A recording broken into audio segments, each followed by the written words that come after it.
What's going on, everybody? LK here, and today, new character, Goldlewis Dickinson.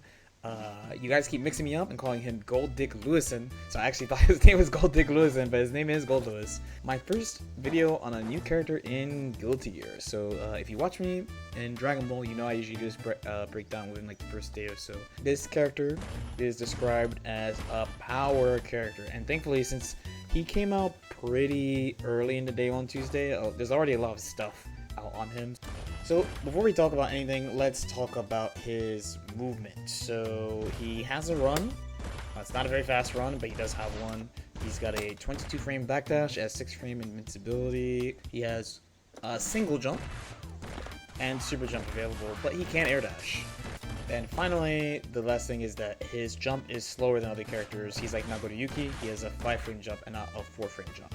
So he's big, he's heavy, he's powerful. That's basically his character concept. So I want to break down his normals real quick. I'm mostly going to be talking about standout moves or things that I find pretty interesting about him. So first would be his jab. So both his 5P and his 2P. So his 5P with some crouchers. His 2P, hits normally. Both of these moves are +3, which is definitely privileged. There's not a lot of characters that have plus things in this game in general, and he has them on relatively fast moves. This 2P actually is his fastest button, it's 6 frames, and this one is 7. This actually makes it kind of worrisome for him on defense, and definitely one of his flaws, because having a 6 frame button, as we know, exposes you to some pretty difficult situations. You can't mash out throws in certain situations.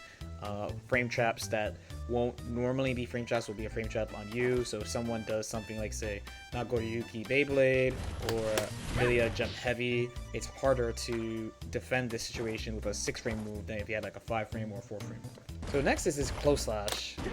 So this is far slash, but this is his close slash. I find this move pretty interesting.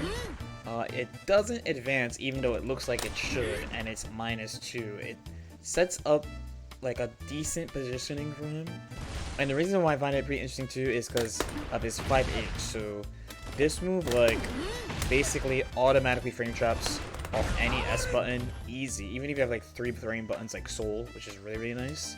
And the other thing about this move, the 5 heavy specifically, is that despite how it looks, it's fucking -2, so it recovers incredibly fast. It's really important to know when characters have safe exits like this. It's one of the really standout things about, for example, Soul or Giovanna. They have 5Hs that are like -5. Milia's is like -11 or 12 or something. It's really unsafe. So him having this as -2 with that high of attack level, if you look at my risk gauge, went up by a lot. Is definitely a unique thing in this game. Next is his 6P. His 6P is kind of awkward. So we have a Howard making an appearance, the alien. Now, a big thing is this does not hit crouchers at all, and it's kind of slow. So again, I feel like this kind of contributes to his weakness on defense, but as a 6P, it does the job. So 2D will be the next one. So it itself as a move is not such a big thing. It's just that, like, since he has the Thunderbird move, which is this, if you hit somebody and go into 2D, like say you do this, you get to set this up pretty easily. His jumping moves are not super standout to me, really. It's pretty standard, like jump P. His jump S is quite big, actually. It just also shows how huge he is. His jump K is pretty weird looking too. Again, it's another move that kind of just shows that, oh my god, he's so huge. It is really easy to cross up with this move, which is a pretty interesting move. But the real meme move to me is his jump H. This is his jump H. This move is such a silly move. Surprisingly, it's harder to hit behind with this than it looks, but you can get it. His super jump also doesn't go very high, so honestly, this kind of reminds me of a KOF button, like, not gonna lie. Like, I thought this was a jump too heavy when I started playing him. I was like, oh, that's cool that he has this. No, it's just a jump H. And then I think big bodies are missing this. I guess Potemkin has a move like this. It's his jump D. Here's his jump D.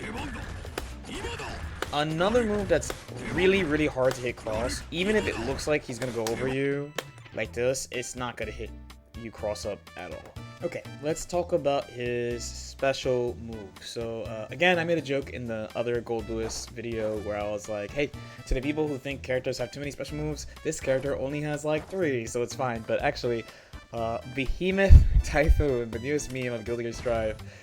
This move is one special move that's also 8 special moves, and at least in my fighting game experience, I have not seen a move like this basically ever. So it's a half circle, and depending on how you do the half circle, you'll get a different input. I'm gonna slight tangent actually, because this move also has something that I really dislike in this game, and it's something else I gotta make a video about actually.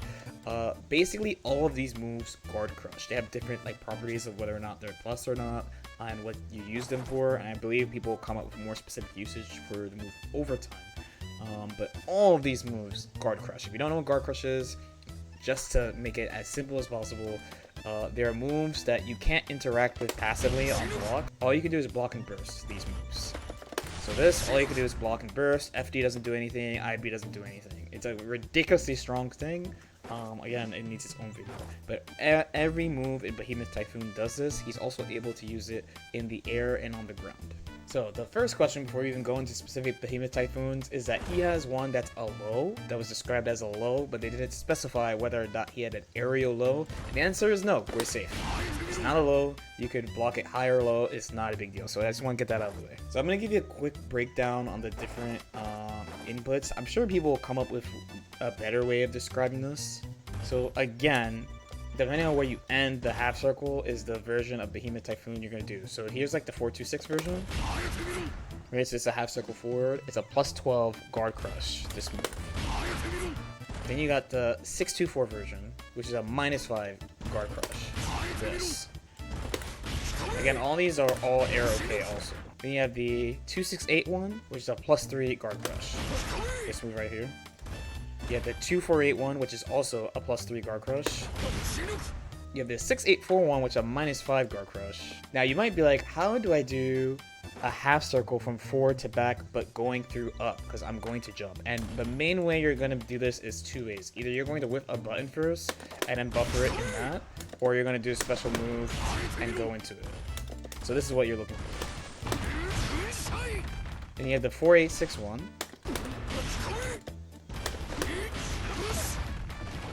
Which is a plus 12 guard crush. And last you have the ones that start with jumps. You have 8-4-2 and 8-6-2.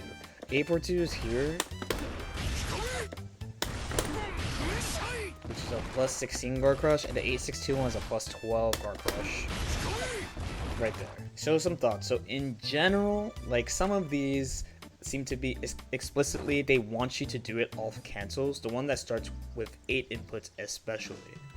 You have your 4-2-6, 6-2-4, 2-6-8, and 2-4-8 ones that you can do in general neutral, where the rest of them that have jump inputs either during it or at the beginning, you'll generally want to be canceling into them, or you're going to be using them in the air, is my guess. Also, maybe Goldlewis is the first hitbox character, because maybe if you're fast enough, you could get through that input and get it out without having to buffer stuff, but I don't actually know.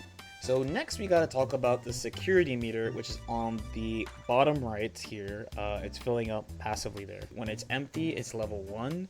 When it fills up to halfway, it's level 2. And when it's maxed out like that, it's level 3. So these moves power up his S special moves, his other 2 special moves. So the GAT and the Thunderbird both get powered up by that.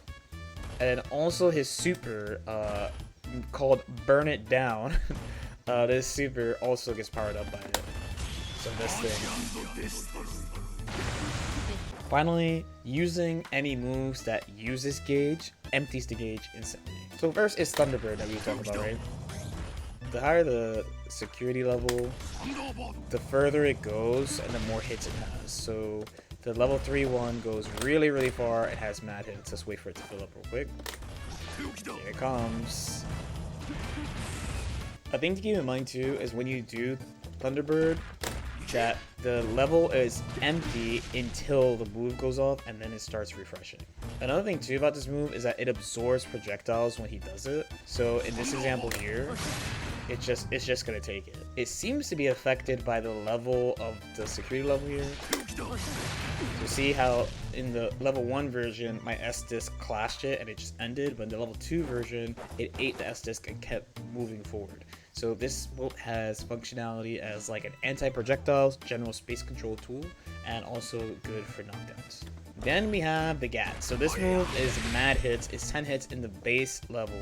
And then when he levels it up, it's like 20 hits. It's like the game really wants to know you're getting shot. And then the max level hits a lot of times. 30 hits, the game has to let us know. So this is like a anti-zoning tool. It does decent chip damage.